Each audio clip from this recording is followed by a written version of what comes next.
Dinedma lang ni dating Pangulong Rodrigo Duterte ang kasong sinampa sa kanya ni ACT Teachers Party List Representative Franz Castro. Pero muli siyang bumanat sa Kamara. Nasa frontline ng balitang yan si Marian Enriquez. Huwag maging balat sibuyas. Yan ang derechahang patutsada ni Davao City Representative Paulo Duterte laban kay ACT Teachers Party List Representative Franz Castro. Kasunod yan ang reklamong grave threat ni Castro laban sa ama ni Pulong na si dating Pangulong Rodrigo Duterte.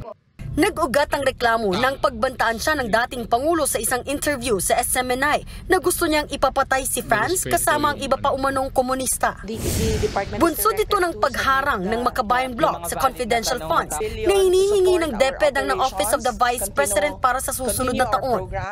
Pero iba na to, iba na to. Ako nga, kongresista na ako, nababantaan pa, much more na kayang gawin yan sa mga pangkaraniwang mga mamamayan. Sagot ni Pulong, may karapatan namang maghain ng reklamo sa korte si Castro. Pero ang mga public servant na gaya niya, hindi raw dapat magtago sa likod ng karapatang ito. Sa isang panayam naman, kinumpirma ng dating tagapagsalita ni dating Pangulong Duterte na si Attorney Harry Roque na alam na nito ang isinampang kaso ni Castro. Pero hindi raw ito natatakot at ipinagkibit balikat lang ang reklamo. Hindi po siya naaabala sa mga ginawa ni Franz Castro, no?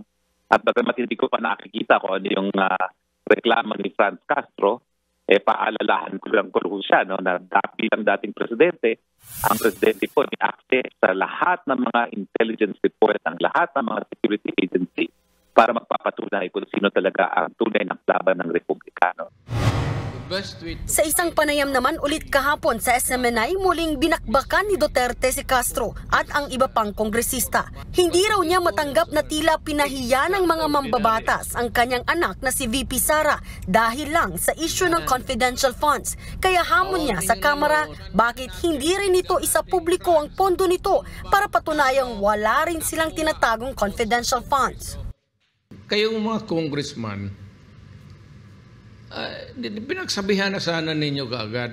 Sinabi na sana ninyo doon sa kapwa ninyong congressman, kay liberal mo na itong si Franz, na sabihin mo kay Secretary Duterte, huwag yan kasi babarayan namin.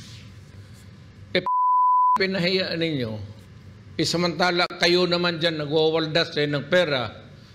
Kaya buksan nga natin, tignan nating Franz kung magkano ang nakuha mo sa Kongreso.